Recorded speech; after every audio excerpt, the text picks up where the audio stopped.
do have a question. So last night we were driving out past the Circle G. Was Goodman Road there back then, or was it a smaller road? Like, was the house that close to a road back then? Yes. Yeah. It The was. house is still right spot. But was that road that busy back That road then? was a two-lane road back then. Okay.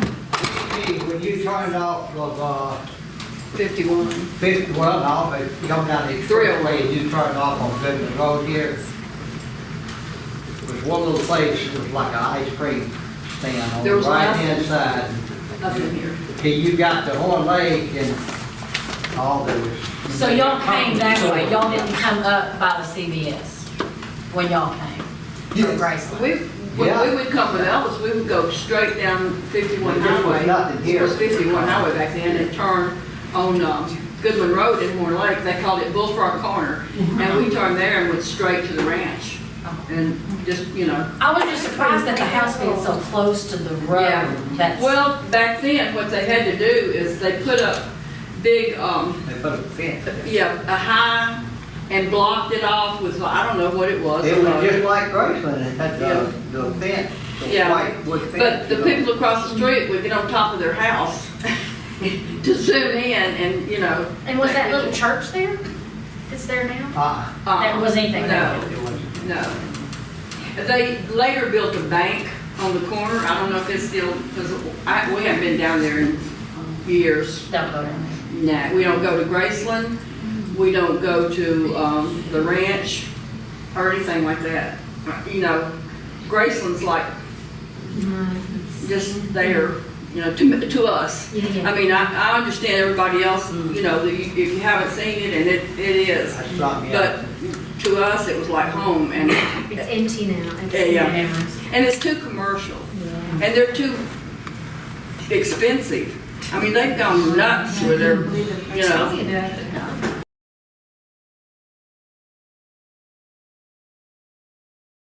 House that was out back. Y'all have any pictures of that house? Or? But yeah, there's pictures of it.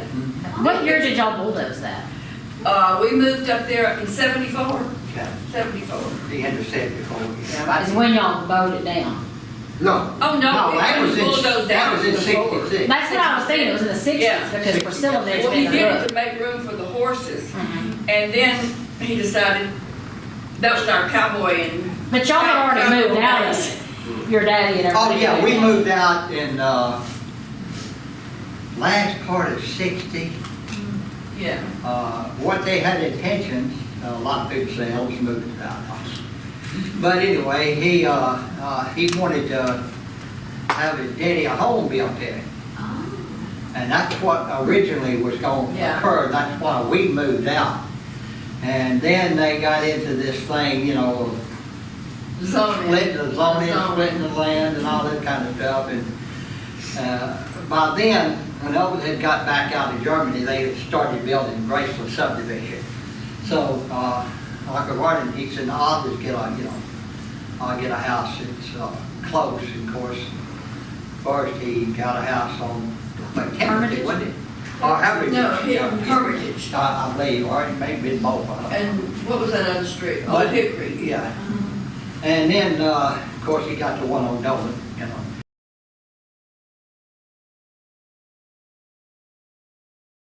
About burning, eating firecrackers out of the candy dish. Oh, God. Graceland.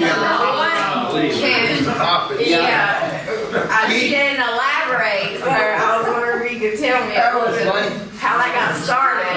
I didn't hear that. I didn't hear that. She, remember the firecracker pop balls? Yeah.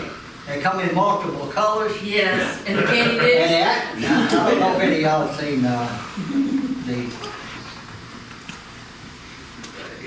it looked like, almost like some of them Boston baked bean things Yeah, that used to yeah, come they were out. They were like that, you know, they were, Kind of like the space dust used to look like, except it was a little bit yeah, bigger. but it had these little notches in it and Yeah. all, and it Yeah. looked like candy, it really did, you know. It was at Christmas time, so, we all had, you know, kind of, was throwing them and popping them. I always got this idea, so, put some of these in a candy dish, and let's see how many people. Some of them in a candy dish, and First person. Linda was, she was, you know, we was all for it, because we done, you know, we done found out what they were. Yeah, you were in on it, man. Well, guess who come in first? Uncle Vernon, Of course. Oh. and loved candy. So we come in, and he walked around, we was talking, and all of a sudden he looked over and he saw it, and he just reached out like that, and then he popped 2 or 3 in his mouth, and when he chomped down, they went off, you know. He get away with one of the fillings out of his teeth. Elvis said, he laughed till he couldn't, he said, wouldn't you know it, he said, dog, he said, anybody, Yeah. it had to be Danny. How funny did Vernon think it was? They didn't think it was real funny. Wow. Elvis did a lot of things that, and of course, crazy all of us did too. We didn't really think about the danger of it, you know, at the time, because it just seemed, oh yeah, that'd be a lot of fun to do it, you know, crazy. And I mean, we talk about it today, and like Linda Thompson said, we're lucky we're still alive. Because I know when we'd go to the fairgrounds, well, we'd all get, you know, he would rent the fairgrounds and just be our group and a few of the fans that he let come in. And Billy and Richard and Priscilla was here, and I would get on, Priscilla and Elvis and Billy and Richard Davis and whoever Richard was with, and then the other people in behind. And We were on a roller coaster. we'd get, and when they got on the top, we'd get on the top of the roller coaster, Billy, Richard, and Elvis would get off up on the top of the track. And then that, you know, they'll come back in, and the guy running it would just almost have a heart attack. So, and then when it, The front 2 seats was empty. you know, so just keep it going, you know, and when we went back up, they'd hop back in. And I mean, on top of the dang roller coaster, you know, just, and so I never the manager finally, Wimpy Adams was the manager, and he finally said, oh, please, they would Don't do that. He said, Lord, you. I don't have enough insurance. He said, I can just see myself shut down, you know? Yeah, man, that's pretty scary. That chain's going right beside you. Yeah, it is. Well, actually, the train is in the middle. Yeah, okay. Yeah. Oh, The welcome car's to it up. then, right? Well, when he gets right to the very top, you know, the train, I mean, cars behind it, it's still Yeah. pulling him. Yeah. Not till the last Yeah. car that it dropped.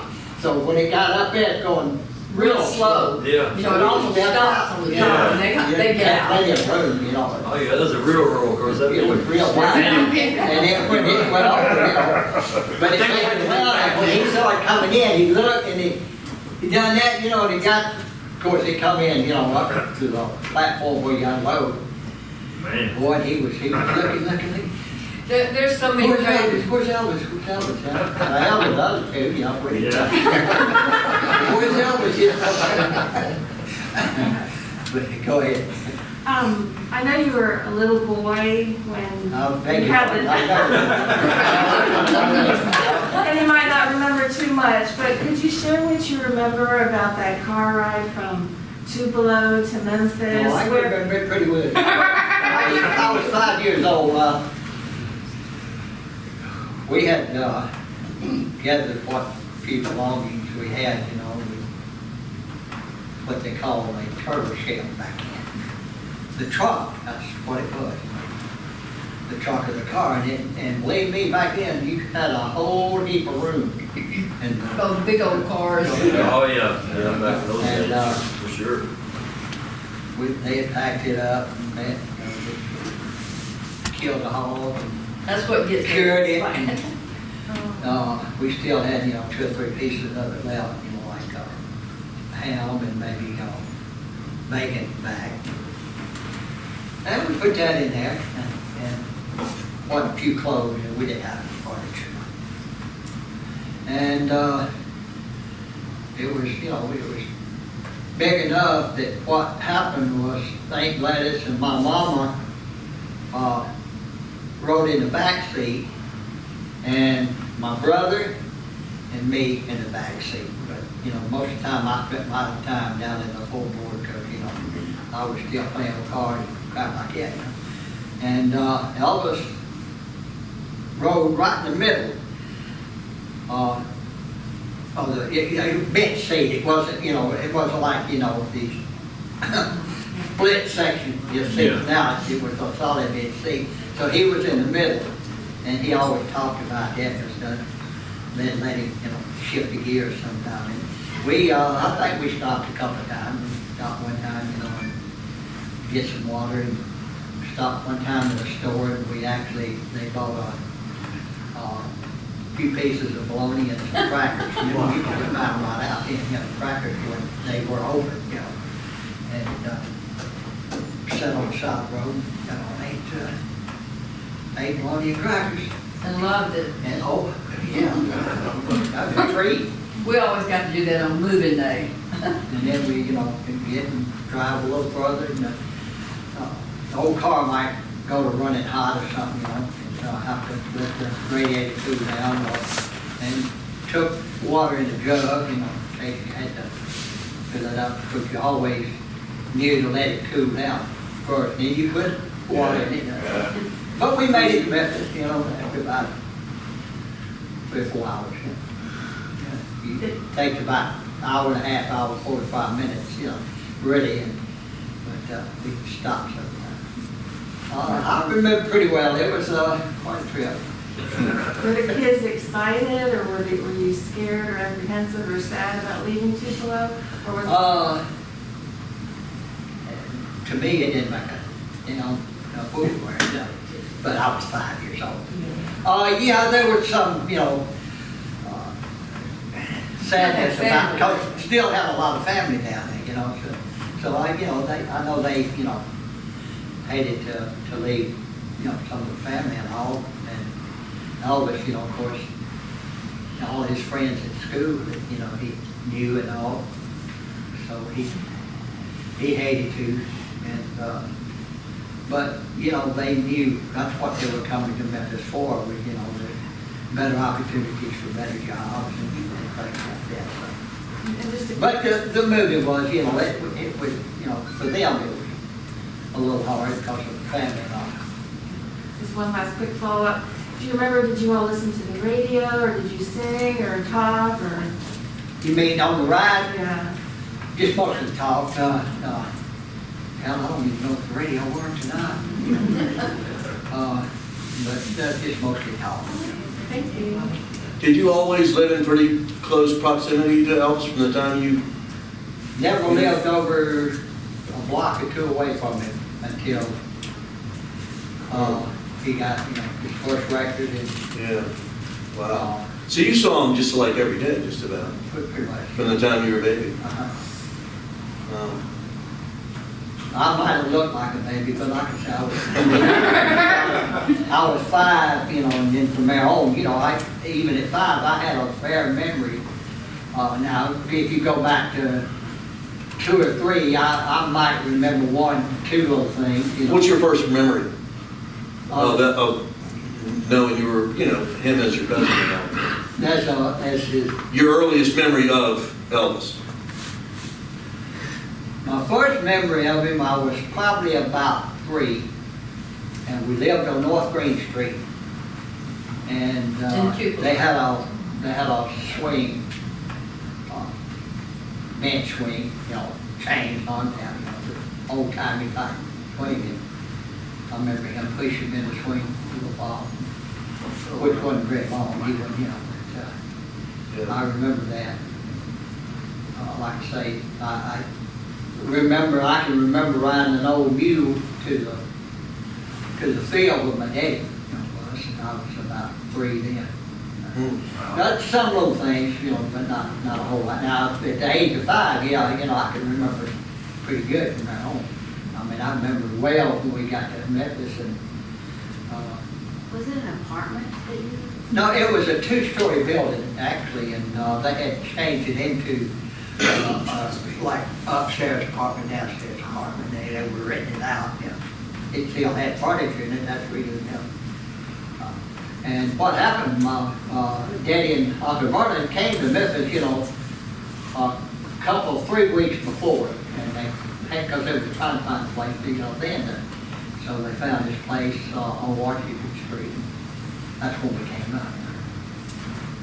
I have a unique question, I guess.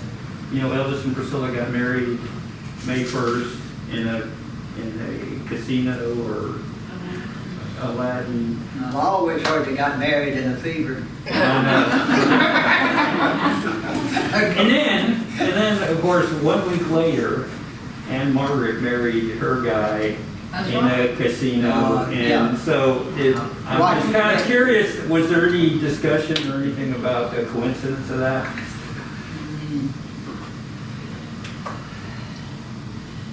They were close, but about a year after leaving Las Vegas, you know, after he done that movie and all, they pretty much were drifted apart. Elvis and Ann, they might have gotten married, don't think so. But their careers were too much alike and going too big at that time. And I don't think either one of them considered marriage at that time. But she always cared for Elvis, and I think he cared for her, you know. I don't know exactly when she married Roger Smith. It might was have been- shortly after. It was a week later. Well, she, you know. And she was a. But they super hadn't nice, super seen nice. each other in a good while, you know, before he got married to Priscilla. Who hired Dr. Nick? Dr. Nick, How did he get into the, because I'm not trying to bring any debates, but the movie said it was from its point of view. Colonel picks up the phone, Dr. Nick's services is no longer needed. So to me, I interpreted that as Colonel hired Dr. Nick, and especially when Elvis so-called takes him back, he says, Daddy, tell Colonel, want things to go back the way it was, Daddy, tell him to send up Dr. Nick. But I had also heard it didn't happen like that. How he met Dr. Nick actually. was down at the ranch. Yeah, but Had somebody. it was through Barbara Klein. Yeah. Barbara Klein worked for Dr. Nick. Yeah. And she was married to George Klein. And Elvis was looking for a doctor that, I forgot what it was on the ranch. it was on Something the he ranch, had I don't heard. remember what happened. I heard it was saddle sore or something like that. Saddle sore? Whatever, I heard it when I was somewhere. I don't know. You never know what you read, that's why I asked. But anyway, she worked for Dr. Nick, so she introduced him. We're like rawhide, you know. Yeah. I'm not the only one that heard the same thing. But anyway, but now she's right, that's how, But Carl didn't fire Dr. Nick. No, He kept saying. He was not fired. And later, So that whole thing, I don't need your services anymore, okay. I don't know if he said that or not, He but may I have. mean, Dr. Nick was there till the end. But- He was not fired. That, even if Carl did it, it wouldn't have made any difference, because Elvis was paying him, and Elvis would tell Carl just like he'd tell anybody else, Yeah. I'll take care of this. It's my Carl business just here. controls so much. Yeah. So if anybody got rid of Dr. Nick, it'd be Elvis.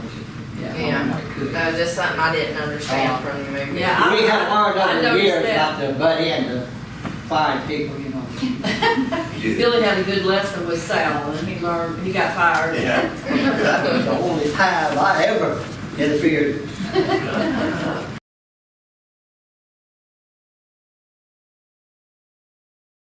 Him and cleared the house, did it make him more comfortable and Yeah. he came down more and spent time in the house more? Does it work? Although he didn't come down a whole lot. No. He still stayed up in his room doing all that, but, yeah, it was a lot easier for him, just come down and settle in, or, go into the living room. So it was a lot easier for him, and I think he liked it, he seemed to anyway. In the later years, though, he mostly stayed in his bedroom. Yeah. We'd stay up there for more up there than we ever did. Yeah, more up in his bedroom than, And, you know, no doubt that Elvis was, you know, he was tired, no doubt about yeah. that. And tours, he didn't want to give them up.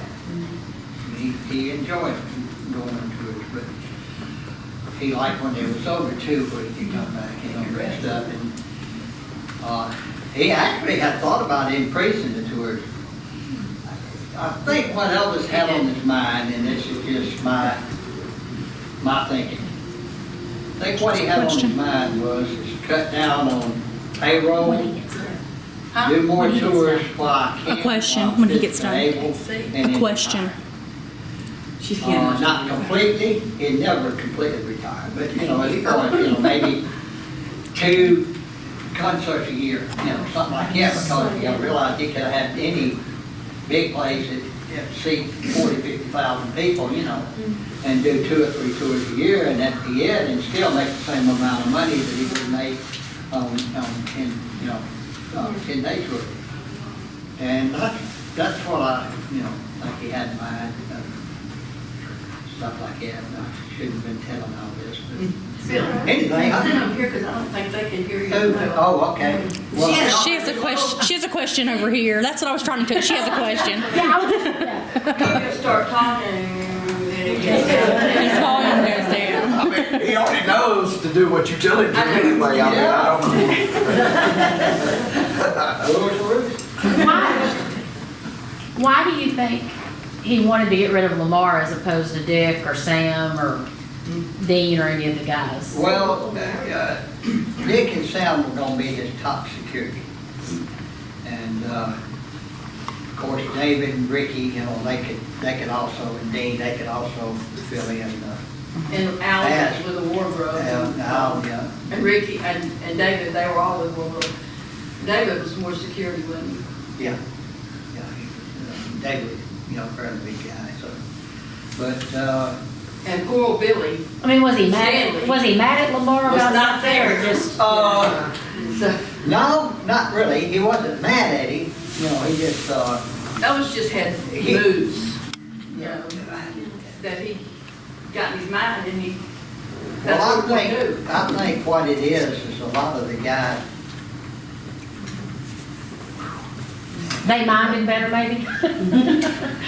no, I think the guys, some of the guys, over the years got, you know, just a little bit too secure and thought they could, you know, pretty much, you know, do what they wanted to do. And I mean, you know, and the thing of it is, Elvis, when he wanted a group around him, you know, he wanted the mayor. Well, all these guys now are starting to spread out.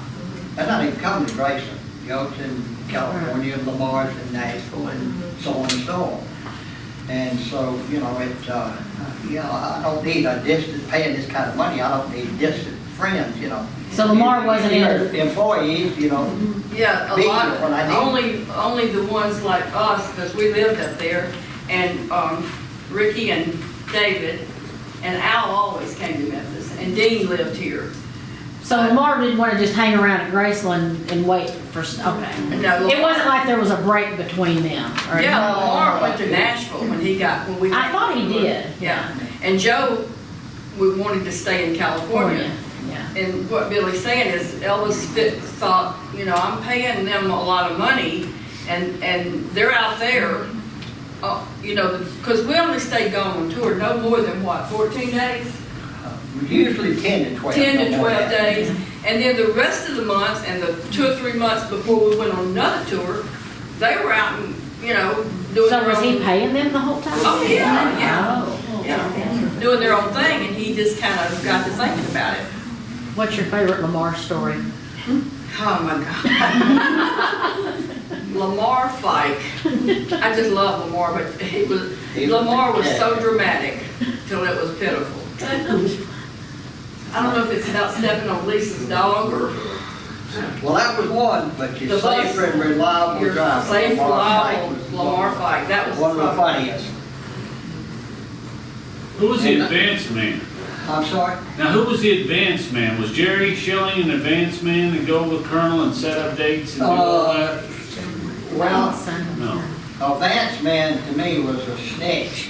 So what I mean is, let's say he wanted, everybody says he wanted to go to Europe, he wanted to go tour Europe, but do you think he could actually pull it off? I mean, to do all that, move that far away and bring everything there and set all that up and do that? Mm-hmm. He could. So Tom Hewlett and his crew, which was, what do they call them? Anybody know what I'm talking about? They set up concerts, they set up these things. advanced man is what I thought. Yeah, well, that's close enough. That's Road what- manager. What he was. They could have set it up over the 80s. So Charlie Stone too, huh? That guy was with him too, wasn't he? No, they could have done it. But they were out of the colonel's office. Right. Tom? Yeah. Well, Tom and Charles worked directly for the colonel, right? Well, Tom Hewlett was hired, by Connor, but he also was his own boss. So, he would just, set up the concerts and all this, and Colonel, just had Elvis there. So actually, they the ones that really done most of the work as far as, setting up a tour. They had their own plane and their own equipment, transportation and all. The only people that flew on the Lisa Marie was just Elvis's personal people, the Memphis Mafia. That's the only one, and that's the only people that flew on there, or whoever was queen for a day. Maybe one. See, Colonel got around. Billy said, "You always rub your mouth and get in trouble." Tell us more about that, Joe. That's where mine, what? Let's Once have in some a wine, while, Joe. some girl that now, like some of the others, their relationship has grown to like 2 or 3 years, and somebody has grown to 10 years that lived in Graceland that wasn't even there when we first moved there and didn't live there very long. But I hate to bust somebody's bubble, it's. They lived, hold on, let me figure this out. They lived You won't there? get busted out? Hold on, they lived there? No, that's what it is. Well, that's what they're saying. Telling you. But every year, their length of time gets longer and longer, and we're thinking, God, where did they live? In that secret room.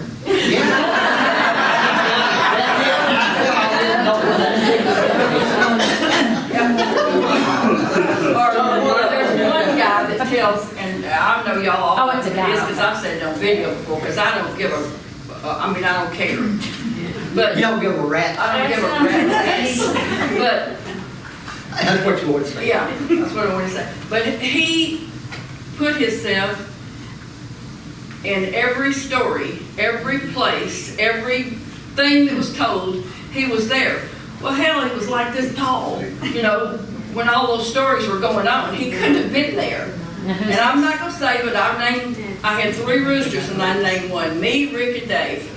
Well, that's the one that had his pet pig with his Cheerio. That's what I asked you about a little ago. What? When I asked you about the pet pig, that's what I was talking about. Oh, he said that? He said that they had pigs behind Graceland, and that Vernon butchered it, and he was eating breakfast and was eating his pet pig. And I said, well, first of all, there's no way they were back there butchering hogs behind Graceland. Vernon was not back there doing that. No, they not had back to price it. You wouldn't have done it overnight anyway. We all know you have to hang a hog at least 5 days. Yeah, before you you have to cure and do all I'm that a kind of country stuff. girl, I know No, that. they had to price it. And hog it up. I know, but I have processed a hog. I mean, I've done it. Yeah, my daddy had, I've been around that too. Yeah. And Billy, You don't eat it the next day. No, you don't. What did Elvis think of Larry Geller? He liked Larry. Larry had his ways. He was a strange individual in some ways, but Larry was all right. He wasn't a bad person at all. No, but he didn't keep a diary for all No, this. that's one thing, that if he kept a diary, he kept it to himself. Elvis wasn't allowed. Oh, Lord, no. Elvis couldn't stand for anybody to whisper around him, Elvis had to know everything. If you were whispering and said, what? And 2, What? Elvis could not keep a secret. He would tell you, oh, come and tell you this, but don't tell anybody.